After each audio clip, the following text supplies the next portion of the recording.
Imaginez qu'au cours de sa vie, chaque personne mène un dialogue invisible avec l'univers, et que celui-ci répond invariablement à chacun de ses appels. Chaque pensée, chaque mot prononcé, chaque émotion ressentie, tout cela est, en substance, perçu, analysé et renvoyé à l'individu sous des formes qui passent souvent inaperçues. Cependant, le problème majeur est que la grande majorité des gens n'ont pas conscience de cette interaction continue. Ils ont tendance à ignorer les signes, à rejeter les synchronicités étonnantes, et par conséquent, se retrouvent enfermés dans des cycles répétitifs dont ils ne peuvent comprendre la nature, croyant à tort que l'existence n'est qu'une succession d'événements aléatoires, de manifestations chaotiques ou de phénomènes échappant à leur contrôle. Pourtant, en réalité, rien n'arrive par hasard. Chaque soi-disant coïncidence, chaque schéma récurrent, chaque expérience répétée porte en elle une signification profonde, accessible uniquement à ceux qui savent la reconnaître.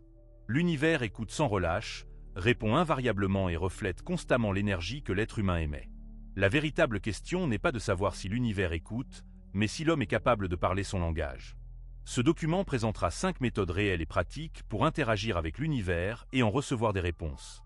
Car une fois que le mécanisme de cette interaction sera compris, votre vision de la vie ne sera plus jamais la même. La grande majorité des individus passent leur journée en étant convaincus qu'ils sont entièrement isolés au sein de leur propre conscience, que leurs pensées restent strictement personnelles, leurs émotions de simples élans passagers, et leurs paroles de simples sont se dissipant sans laisser de traces dans l'air. Et si, cependant, chaque pensée, chaque mot, chaque sentiment était en réalité perçu, traité et renvoyé à la personne sous forme de reflet? Et si la réalité environnante dans laquelle l'individu existe n'était rien d'autre qu'une sorte de chambre d'écho, amplifiant et renvoyant l'énergie qu'il émet lui-même? La vérité est que l'univers écoute invariablement. Sa perception diffère des idées reçues. Il n'est pas une divinité lointaine accordant ou rejetant arbitrairement les désirs, mais un champ énergétique intelligent, réagissant avec sensibilité à la fréquence vibratoire émise par l'individu. Qu'il en soit conscient ou non, l'être humain est en dialogue continu avec cette force omniprésente, façonnant sa propre réalité à chaque instant. Ses pensées dominantes, ses schémas émotionnels stables et même ses croyances profondément enracinées dans le subconscient fonctionnent comme de puissants signaux, transmettant sa fréquence unique au monde environnant, attirant ainsi des expériences, des personnes et des situations qui sont en parfaite adéquation avec cette fréquence.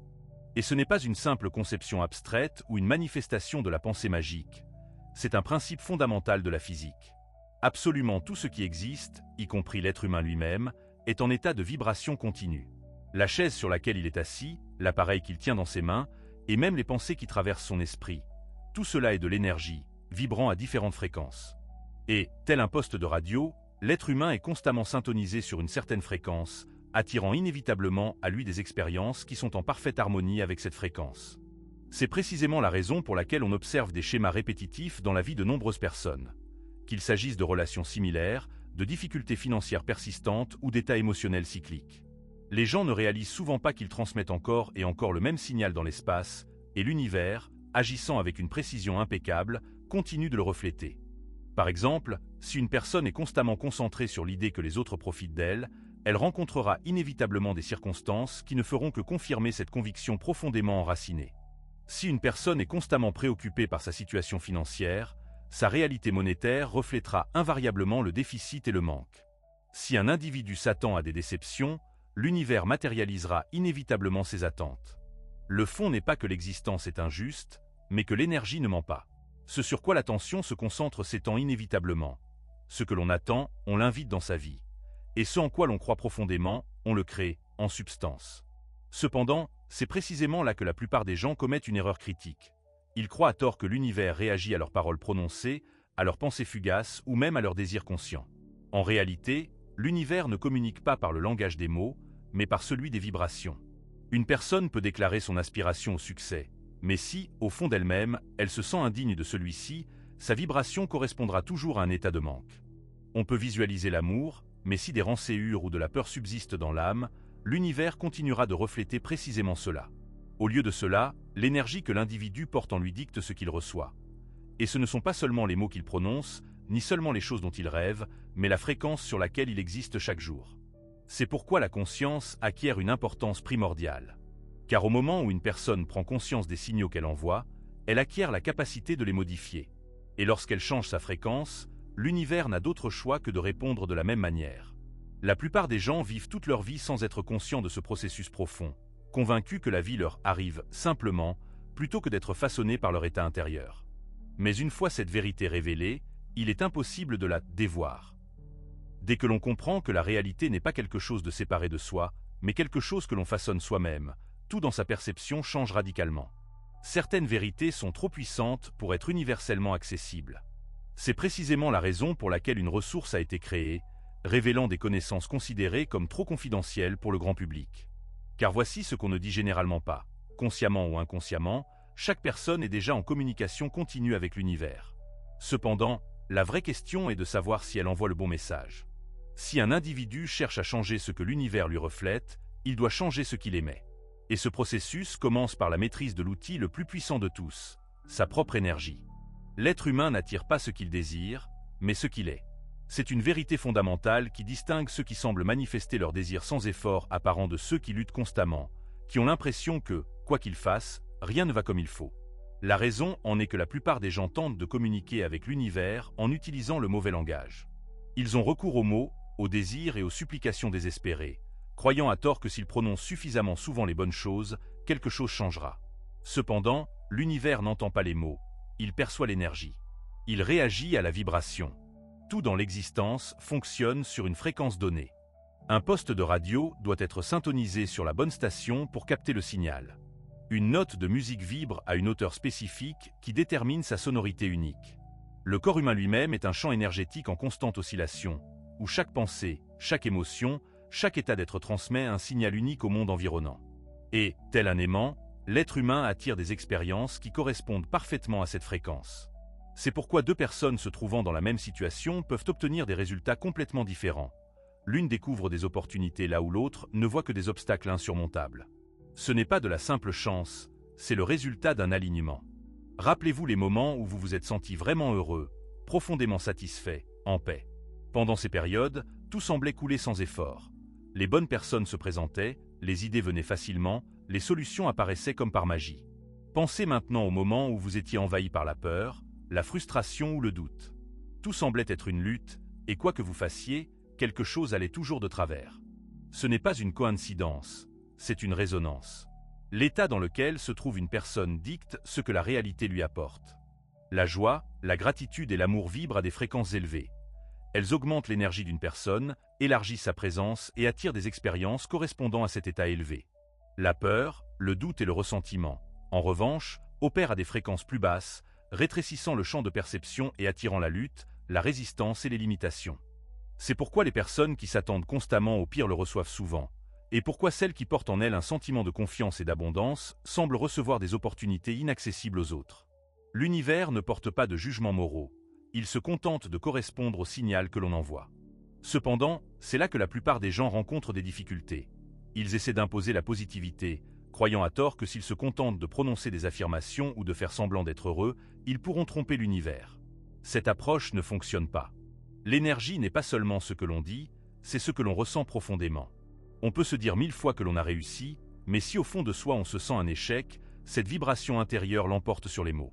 On peut visualiser l'amour, mais si l'on porte en soi des blessures du passé, ces blessures transmettent toujours un signal d'indignité. L'univers ne réagit pas au masque que l'on porte, il réagit à la fréquence cachée en dessous. La question est donc, qu'est-ce que l'on émet réellement? Non pas ce que l'on pense projeter, non pas ce que l'on voudrait ressentir, mais l'énergie qui existe réellement en soi à ce moment précis. Car tant que l'on ne change pas cela, rien ne changera. Dès que l'on le fera, tout changera. L'univers écoute toujours, mais il ne réagit pas aux mots, mais à l'état d'être. Changez cela, et vous changerez tout. La plupart des gens perçoivent la prière comme une demande, une supplication, une imploration, espérant que quelque chose ou quelqu'un écoute là-haut. Ils voient la méditation comme une technique, une pratique destinée aux moines ou aux chercheurs spirituels, quelque chose de distinct de leur vie quotidienne et de leur présence. C'est une chose secondaire que les gens poursuivent dans les moments fugaces entre les distractions. Mais que se passerait-il si ces trois concepts, la prière, la méditation et la présence, n'étaient pas des idées distinctes, mais des portes différentes menant à la même chose? Et s'ils étaient les moyens les plus clairs et les plus directs de communiquer avec l'univers et d'obtenir de véritables réponses? La prière n'est pas une demande, c'est une proclamation. Il ne s'agit pas de convaincre une puissance supérieure d'intervenir dans sa vie, mais de s'aligner avec la réalité que l'on souhaite créer. La plupart des gens prient à partir d'un état de manque, de désespoir, de besoin de quelque chose d'extérieur pour changer leur situation. Ils ne réalisent pas que l'énergie même avec laquelle ils prient renforce leur état actuel. Lorsque l'on implore quelque chose, on confirme que l'on ne l'a pas. Lorsque l'on demande dans un état de désespoir, on renforce le sentiment d'impuissance. L'univers ne réagit pas aux mots, il réagit à l'énergie. La vraie prière n'est pas une supplication, c'est un alignement. C'est entrer dans la fréquence de ce qui est déjà là, de ce qui existe déjà, de ce qui sait déjà que ce que l'on cherche nous cherche déjà. Les prières les plus puissantes ne sont pas celles murmurées dans le désespoir, mais celles prononcées avec une confiance inébranlable. Celles qui ne demandent pas un miracle, mais le proclament accompli. La méditation est l'autre facette de la conversation. Si la prière est le fait de parler, la méditation est celui d'écouter. L'univers envoie constamment des messages, mais la plupart des gens sont trop distraits pour les entendre. Ils demandent des signes, mais leur esprit est trop encombré pour les reconnaître lorsqu'ils arrivent. Ils cherchent la clarté, mais leurs pensées sont trop bruyantes pour la laisser entrer. La méditation n'est pas seulement une relaxation ou une pleine conscience, c'est la création d'un espace pour les réponses que l'on a demandées. C'est couper le bruit de la vie quotidienne pour que le signal de l'univers puisse passer clairement. Lorsque l'on fait taire le bruit, lorsque l'on s'assied en silence, lorsque l'on cesse d'essayer de contrôler chaque résultat, on se permet d'être guidé. Les réponses ne viennent pas sous forme de mots, elles viennent sous forme de savoir. Elles se manifestent comme une clarté soudaine, une inspiration inattendue, un changement de perspective qui transforme tout. Cependant, ni la prière ni la méditation ne peuvent être efficaces si l'on n'est pas présent dans l'instant. Car l'univers n'existe ni dans le passé ni dans le futur. Il ne parle qu'au présent. La plupart des gens sont trop absorbés par les regrets d'hier ou les inquiétudes de demain pour réaliser que tout ce dont ils ont besoin se déroule précisément dans l'instant présent. La présence est la clé qui ouvre toutes les portes. Plus une personne développe sa conscience, plus elle commence à remarquer les manières subtiles dont l'univers communique déjà avec elle. Le bon message au bon moment, la conversation qui change sa perspective, l'opportunité qui apparaît de nulle part, rien de tout cela n'est accidentel. Ce sont des réponses, mais seulement si la personne est suffisamment présente pour les recevoir. Si l'on a déjà eu l'impression que les prières restaient sans réponse, que la méditation ne fonctionnait pas, que l'univers était silencieux, la vérité est simple. La personne ne participe pas réellement à la conversation. Elle parle sans écouter, elle demande sans permettre, elle cherche sans être suffisamment présente pour remarquer les réponses qui existent déjà. L'univers ne cache pas de guidance, il répond toujours. La question est, la personne écoute-t-elle ?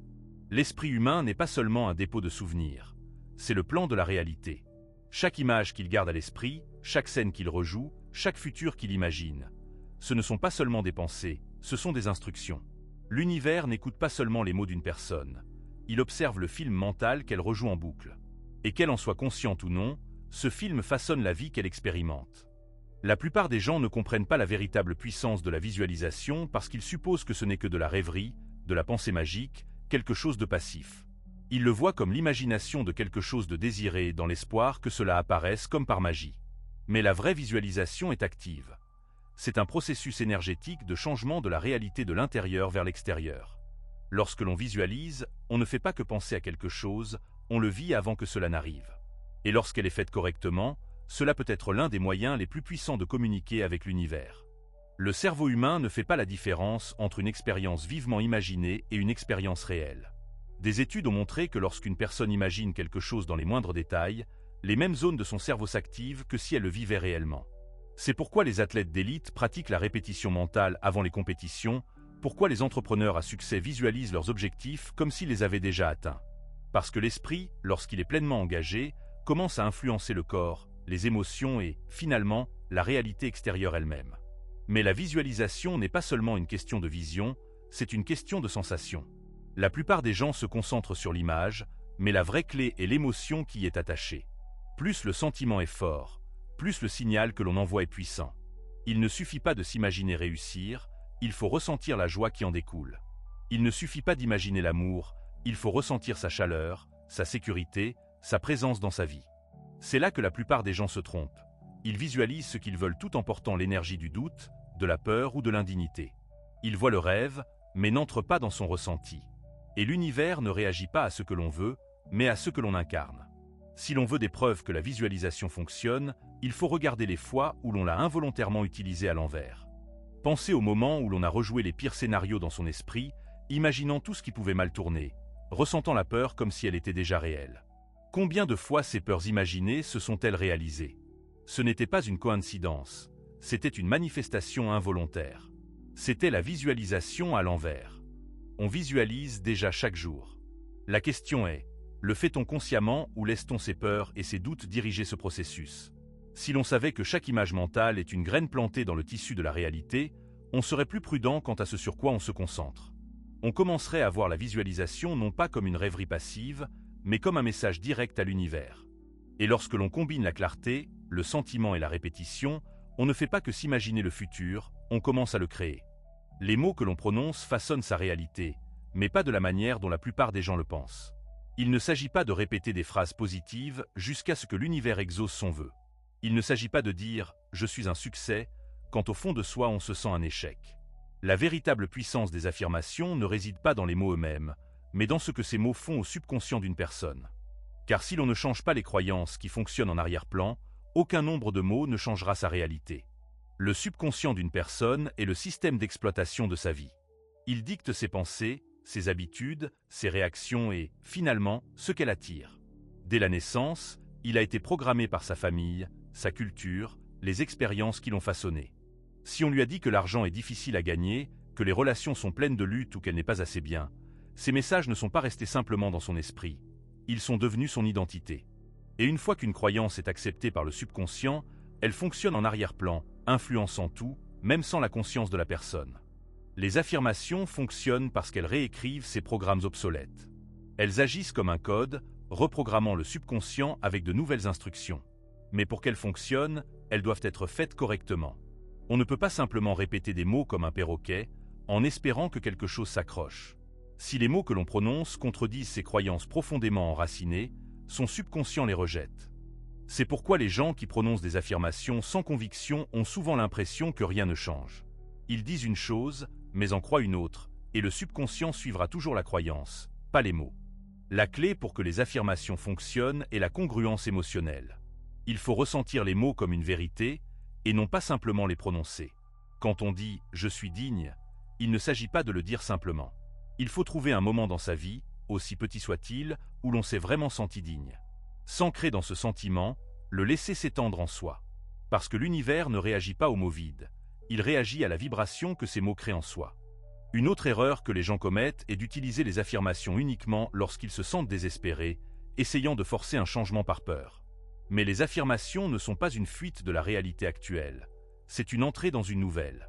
Utilisées correctement, elles sont des rappels de qui l'on est en train de devenir, et non des tentatives désespérées de changer ce qui est. Elles renforcent son identité choisie, et répétée avec foi, elles commencent à modifier sa programmation subconsciente. Plus le subconscient d'une personne s'aligne sur la nouvelle croyance, plus sa réalité commence à la refléter. Il faut penser aux messages que l'on s'est répétés, même sans le savoir. Les subtiles autocritiques, les doutes, les limitations. Ce sont aussi des affirmations, seulement celles qui travaillent contre soi. Si ces mots ont renforcé la réalité, même que l'on veut changer, alors les changer n'est pas seulement une option, c'est une nécessité. Parce que l'univers écoute, mais plus important encore, son subconscient écoute. Et au moment où l'on commence à parler d'un lieu de foi profonde, au moment où ces mots et son énergie s'alignent, c'est le moment où tout commence à changer. Il y a quelque chose de puissant à coucher les mots sur le papier. Les pensées vont et viennent, les conversations s'estompent, mais quand on écrit quelque chose, cela devient réel. Cela passe d'une idée abstraite à une expression tangible dans le monde physique. Et quand il s'agit de communiquer avec l'univers, l'écriture est l'un des outils les plus directs et les plus puissants que l'on puisse utiliser. Ce n'est pas seulement une lettre, c'est une déclaration. C'est le moment où l'on cesse d'espérer, où l'on cesse de trop réfléchir et où l'on donne forme à ses désirs, ses intentions et sa vérité. La plupart des gens passent toute leur vie dans leur tête, incertains de ce qu'ils veulent vraiment, tiraillés entre leurs peurs et leurs désirs. Leurs pensées sont fragmentées, leurs émotions fluctuantes, leur énergie inconstante. Ils envoient des signaux mitigés, espérant que l'univers comprendra d'une manière ou d'une autre ce qu'ils veulent dire. Mais l'univers réagit à la clarté, à la certitude, à l'intention. Et rien ne crée la clarté plus rapidement que l'écriture. Parce que lorsque l'on s'assoit pour écrire à l'univers, il faut être précis. Il faut organiser ses pensées, choisir ses mots, définir ses désirs. Il faut être honnête avec soi-même sur ce que l'on veut vraiment et pourquoi. Et dans ce processus, on affine son énergie en alignant son focus sur ce qui est vraiment important. Écrire à l'univers n'est pas seulement demander quelque chose, c'est le proclamer comme réel. C'est investir son énergie dans les mots et l'envoyer comme un signal. faisant savoir à l'univers que l'on est prêt à recevoir. Mais il ne s'agit pas seulement de ce que l'on veut, il s'agit de gratitude, d'humilité. Il s'agit de parler à l'univers comme s'il agissait déjà en sa faveur, parce que c'est le cas. Lorsque l'on écrit, on ne fait pas que faire une demande. On entre dans la fréquence de ce qui est déjà là, de ce qui sait déjà, de ce qui fait déjà confiance que ce que l'on cherche est déjà en route. Certaines personnes conservent leurs lettres, les utilisant comme des rappels de la réalité qu'elles créent. D'autres les brûlent, symbolisant la libération, le lâcher-prise et la confiance dans le processus. Peu importe la manière dont cela est fait, ce qui compte, c'est l'énergie derrière. Parce que lorsque l'on écrit, on fait plus que simplement exprimer des mots, on fait une déclaration à l'univers. On s'aligne sur une nouvelle réalité, on déplace sa vibration d'une manière que les pensées seules ne peuvent pas toujours faire. Il faut penser au pouvoir de l'écrit à travers l'histoire. Les contrats façonnent les économies, les lois dictent les sociétés, les textes sacrés guident les mouvements spirituels. Les mots, lorsqu'ils sont écrits, ont du poids. Ils créent, ils commandent, ils définissent la réalité. La lettre d'une personne à l'univers n'est pas différente. C'est un contrat entre elle et les forces invisibles qui façonnent sa vie. Et lorsqu'elle est écrite avec clarté, certitude et foi, elle a le pouvoir de changer sa réalité d'une manière qu'elle n'aurait jamais pu imaginer. Alors, que dirait-on si l'on savait que l'univers écoute? Parce qu'il écoute. Et au moment où l'on couchera sa vérité sur le papier, au moment où l'on la libérera dans le monde avec une foi inébranlable, on mettra quelque chose en mouvement, quelque chose de réel, quelque chose de puissant, quelque chose qui, avec le temps, reviendra à soi. La plupart des gens vivent leur vie passivement, attendant des signes, espérant la chance, supposant que si quelque chose leur est destiné, cela arrivera tout simplement. Ils ne réalisent pas qu'ils créent déjà leur réalité, simplement pas intentionnellement. Chaque pensée, chaque émotion, chaque croyance façonne leur expérience, qu'ils en soient conscients ou non. Le problème est que la plupart des gens envoient des signaux mitigés, enfermés dans une boucle de doute, de peur et d'indécision, puis s'étonnent que l'univers semble les ignorer. Mais la vérité est que l'univers ne les ignore pas, il réagit parfaitement à l'énergie qu'ils émettent. Communiquer avec l'univers, ce n'est pas rester les bras croisés et attendre. C'est entrer dans le rôle de créateur conscient, aligner son énergie avec la réalité que l'on désire, et éliminer les contradictions qui bloquent ce que l'on demande. Il s'agit de savoir, pas seulement de vouloir, de décider, pas seulement d'espérer. L'univers reflète le niveau de certitude d'une personne. Si elle hésite, doute, continue de se demander si quelque chose va se produire, l'univers lui reflète directement cette incertitude. Il ne la punit pas, il réagit simplement à la vibration qu'elle émet. La plupart des gens sabotent leurs manifestations sans s'en rendre compte. Ils fixent des intentions, visualisent leurs objectifs et prononcent des affirmations, mais reviennent immédiatement à vivre dans l'énergie du manque, de la frustration ou de l'impatience. Ils vérifient chaque jour les signes, demandant « Où est-ce ?» sans réaliser que le simple fait de poser cette question renforce la conviction que ce n'est pas encore là. Au moment où l'on place quelque chose en dehors de soi, on crée une distance. Au moment où l'on poursuit quelque chose, on confirme que l'on ne l'a pas encore. Et l'univers, toujours précis, continue de refléter cet état d'attente. C'est pourquoi la création consciente est si puissante. C'est la différence entre demander et incarner. Au lieu de supplier pour un résultat, on commence à vivre comme si celui-ci se déroulait déjà. Au lieu de chercher constamment des preuves, on avance avec la certitude que c'est inévitable.